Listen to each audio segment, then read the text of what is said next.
ਬਾਅਦ ਇਹ ਭਾਲ-ਭੂਲ ਕਰਦੇ ਰਹੇ, ਨਹੀਂ ਮਿਲਿਆ। ਅੱਜ ਦੁਪਹਿਰੇ ਜਦੋਂ ਕੋਈ ਕਰੀਬ 12:30 ਵਜੇ ਇਹਨਾਂ ਨੂੰ ਪਤਾ ਲੱਗਿਆ, ਘਰ ਦੇ ਮਗਰਲੇ ਪਾਸੇ ਜਿਹੜੀ ਇਹਦੇ ਦੀਪਕ ਦੇ ਘਰ ਦੇ ਮਗਰਲੇ ਪਾਸੇ ਨਿੰਮ ਦਾ ਦਰਖਤ ਸੀਗਾ, ਉਹਦੇ ਨਾਲ ਉਹਨੇ ਫਾਂਸੀ ਲਿੱਤੀ ਹੋਈ ਸੀ। गुड ही है सारे पर उसको वैसे कपड़े ला के कूटा हुआ है पहले, फिर उसको भी टांग के लीटे लूटे पराए उसको। अच्छा बेचारा बच्चा था, छोटी सी उम्र का है, 19 ज़्यादा नहीं है इतनी उम्र अभी उसकी। तो उनके वहाँ पे रहता भी वहीं था, खाता पीता भी वहीं था वो, मतलब कभी कभी आता था घर पे।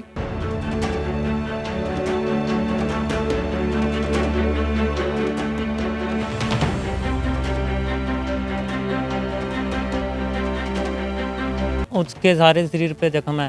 हमने पुलिस को सब कुछ दिखा दिया तो ही हमारी बात पर गौर नहीं कर रही है। हमें इंसाफ चाहिए। उसके बाद सुबह किसी ने बताया कि उनका लड़का, मतलब हमारा जो है रबी है उसका नाम, और वो वहाँ पे फांसी लगा रखी है। पर हमने देखा है हमारे बच्चे पे बहुत ज़्यादा मतलब जख्म आए हुए हैं, बहुत ज़्यादा उसको पीट पीट के मारा हुआ है।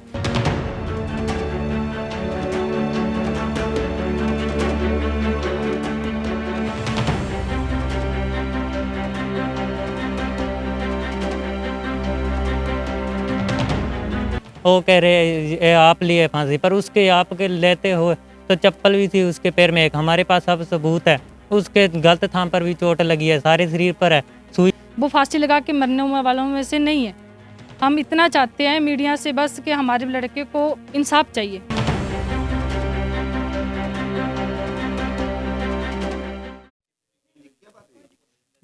बात सर ये है कि हमें इंसाफ चाहिए हमारे भाई का, जो उसके सारे शरीर पे जख्म है। हमने पुलिस को सब कुछ दिखा दिया तो ही हमारी बात पर गौर नहीं कर रही है। हमें इंसाफ चाहिए।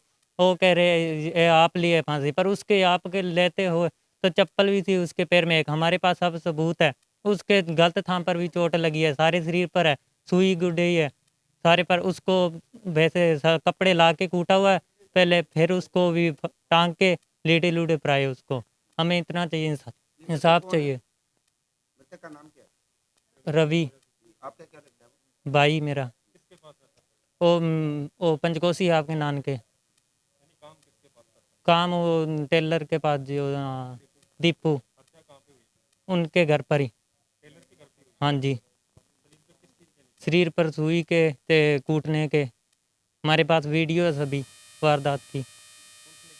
पुलिस ने कुछ नहीं किया। पुलिस तो ऐसे भी कह रही है कि तुम्हारे पैसे लगे, इनके भी।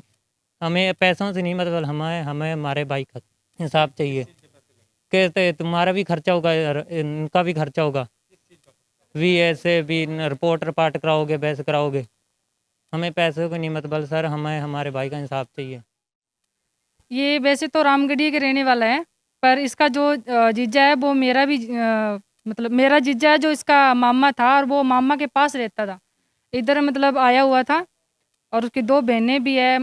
अच्छा बेचारा बच्चा था, छोटी सी उम्र का है, 19 ज़्यादा नहीं है इतनी उम्र अभी उसकी। और वो यहाँ पे काम करने लगा था किसी टेलर दीपू के यहाँ पे। तो उनके वहाँ पे रहता भी वहीं था, खाता पीता भी वहीं था वो, मतलब कभी कभी आता था घर पे, कभी उसका मन कर जाता था तो ही। वो पंचकोसी में। वो अभी 3 साल से रह रहा है। पता नहीं ऐसा क्या हुआ, वहाँ पे रहता था वो, वहीं खाता पीता था। पर अचानक रात को उनका कॉल भी आया एक बार, पता नहीं किसके पास आया होगा, पर बोल रहा था भी मैं 10 बजे तक घर पे आऊँगा, पर वो आया नहीं। उसके बाद सुबह किसी ने बताया कि उनका लड़का, मतलब हमारा जो है रबी है उसका नाम, और वो वहाँ पे फांसी लगा रखी है। पर हमने देखा है हमारे बच्चे पे बहुत ज़्यादा मतलब जख्म आए हुए हैं, बहुत ज़्यादा उसको पीट पीट के मारा हुआ है। वो फांसी लगा के मरने वालों में से नहीं है।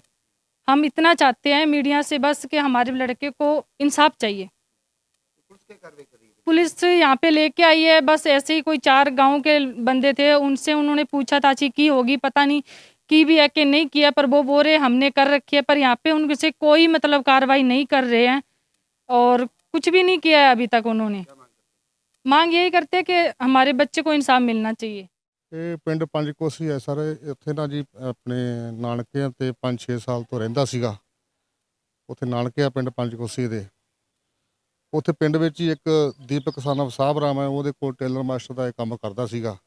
ਜ਼ਿਆਦਾਤਰ ਉਹਨਾਂ ਦੇ ਘਰੇ ਰਹਿੰਦਾ ਸੀ, ਪੱਕੇ ਤੌਰ ਤੇ ਆਪਦੇ ਨਾਨਕਿਆਂ ਦੇ ਘਰ ਵੀ ਆ ਜਾਂਦਾ ਸੀਗਾ, ਤੇ ਉਹਨਾਂ ਕੋਲ ਜ਼ਿਆਦਾ ਸਮਾਂ ਰਹਿੰਦਾ। ਰੋਟੀ ਪਾਣੀ ਉੱਥੇ ਹੀ ਖਾਂਦਾ ਸੀਗਾ ਤੇ ਉੱਥੇ ਰਹਿੰਦਾ ਸੀਗਾ।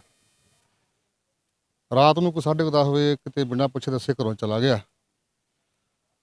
ਉਸ ਤੋਂ ਬਾਅਦ ਇਹ ਭਾਲ-ਭੂਲ ਕਰਦੇ ਰਹੇ, ਨਹੀਂ ਮਿਲਿਆ। ਅੱਜ ਦੁਪਹਿਰੇ ਜਦੋਂ ਕੋਈ ਕਰੀਬ 12:30 ਵਜੇ ਇਹਨਾਂ ਨੂੰ ਪਤਾ ਲੱਗਿਆ, ਘਰ ਦੇ ਮਗਰਲੇ ਪਾਸੇ ਜਿਹੜੀ ਇਹਦੇ ਦੀਪਕ ਦੇ ਘਰ ਦੇ ਮਗਰਲੇ ਪਾਸੇ ਨਿੰਮ ਦਾ ਦਰਖਤ ਸੀਗਾ, ਉਹਦੇ ਨਾਲ ਉਹਨੇ ਫਾਂਸੀ ਲਿੱਤੀ ਹੋਈ ਸੀ। ਲਾਸ਼ ਲਟਕ ਰਹੀ ਸੀ। ਅਸੀਂ ਮੌਕੇ ਤੇ ਗਏ ਆ। ਉਹਨਾਂ ਦੇ ਵਾਰਸਾਂ ਨੂੰ ਬੁਲਾ ਕੇ ਉਹਨਾਂ ਦੇ ਸਾਹਮਣੇ ਡੈੱਡ ਬੋਡੀ ਨੂੰ ਉਤਾਰਿਆ ਗਿਆ।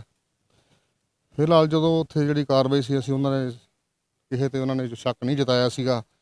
ਉਹਨਾਂ ਦੇ ਫਾਦਰ ਦੇ ਬਿਆਨ ਤੇ 174 ਦੀ ਕਾਰਵਾਈ ਅਸੀਂ ਜਿਹੜੀ ਹੈ ਕਰਕੇ ਲੈ ਕੇ ਆਏ ਸੀ ਬੋਡੀ ਇੱਥੇ। ਤੇ ਇੱਥੇ ਆ ਕੇ ਉਹ ਸਹਿਮਤ ਨਹੀਂ ਹੋ ਰਹੇ ਤੇ ਫਿਲਹਾਲ ਇੱਕ ਵਾਰੀ ਪੋਸਟਮਾਰਟਮ ਜਿਹੜਾ ਰੁਕਿਆ ਹੋਇਆ ਹੈ। ਅਫਸਰਾਂ ਵੱਲੋਂ ਨੂੰ ਜਿਹੜਾ ਇਹਦੇ ਬਾਰੇ ਸੂਚਿਤ ਕੀਤਾ ਗਿਆ।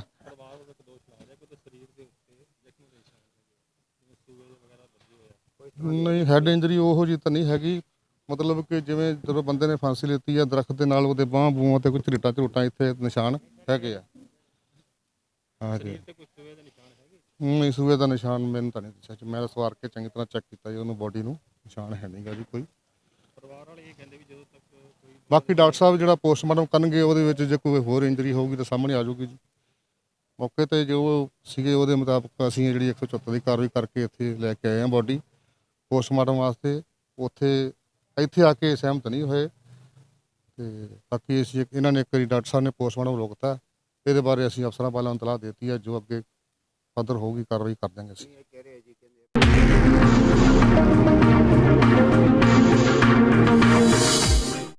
ਬਿਲਕੁਲ ਸੱਚ। ਜੋਤਿਸ਼ ਇੱਕ ਵਿਦਿਆ, ਇੱਕ ਸਾਇੰਸ। ਐਸਟ੍ਰੋਲੋਜਰ ਬਾਬਾ ਧਰਮਿੰਦਰ ਜੀ ਦਾ ਸਾਰੀ ਦੁਨੀਆ ਨੂੰ ਖੁੱਲਾ ਚੈਲੰਜ। ਕੀ ਤੁਸੀਂ ਜ਼ਿੰਦਗੀ ਦੀ ਕਿਸੇ ਵੀ ਸਮੱਸਿਆ ਤੋਂ ਪਰੇਸ਼ਾਨ ਹੋ? ਕਿ ਤੁਹਾਡੇ ਵਿਆਹ ਵਿੱਚ ਹੋ ਰਹੀ ਹੈ ਦੇਰੀ? ਕੀ ਤੁਸੀਂ ਸੰਤਾਨ ਸੁੱਖ ਤੋਂ ਵਾਂਝੇ ਹੋ? ਕਿ ਤੁਹਾਨੂੰ ਤੁਹਾਡਾ ਮਨਚਾਹਿਆ ਪਿਆਰ ਨਹੀਂ ਮਿਲ ਰਿਹਾ? ਕੀ ਤੁਸੀਂ ਲਾਉਣਾ ਚਾਹੁੰਦੇ ਹੋ ਲੋਟਰੀ ਦਾ ਸਹੀ ਨੰਬਰ? ਕੀ ਤੁਹਾਨੂੰ ਨੌਕਰੀ ਨਹੀਂ ਮਿਲ ਰਹੀ? ਕੀ ਤੁਹਾਡਾ ਵੀਜ਼ਾ ਨਹੀਂ ਲੱਗ ਰਿਹਾ? ਕੀ ਤੁਸੀਂ ਵਿਦੇਸ਼ 'ਚ ਪੱਕਾ ਹੋਣਾ ਚਾਹੁੰਦੇ ਹੋ? ਧਨ ਦੀ ਕਮੀ, ਬਿਮਾਰੀ ਤੋਂ ਪਰੇਸ਼ਾਨੀ?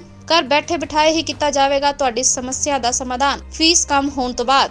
ਇਹਨਾਂ ਸਾਰੀਆਂ ਸਮੱਸਿਆਵਾਂ ਦੇ ਪੱਕੇ ਹੱਲ ਲਈ ਇੱਕ ਵਾਰ ਜ਼ਰੂਰ ਮਿਲੋ ਐਸਟ੍ਰੋਲੋਜਰ ਬਾਬਾ ਧਰਮਿੰਦਰ ਜੀ ਨੂੰ, ਜੋ ਕਰਦੇ ਨੇ ਮੁਫਤ ਸੇਵਾ, ਮੁਫਤ ਸਮਾਧਾਨ।